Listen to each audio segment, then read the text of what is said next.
It is the latest U.S. escalation against Russia in lockstep with EU and G7 nations.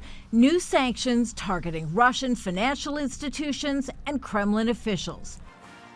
The U.S. president also introduced an executive order banning all American investment in Russia.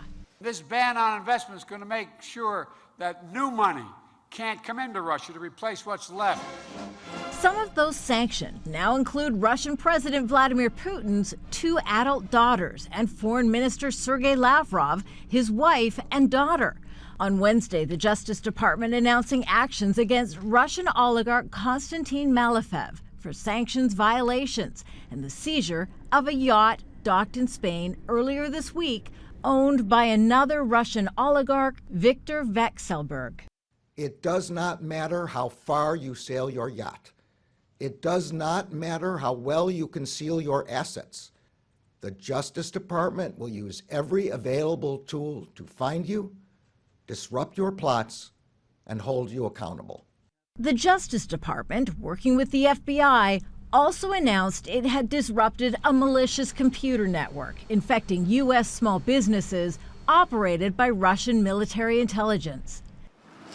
The sanctions were accelerated following the images emerging of civilians killed in Bucha, scattered in the streets, some with their hands bound behind their backs. The Attorney General would not confirm he's assembling a Nuremberg-style investigation, but did go out of his way to constitute the killings as atrocities.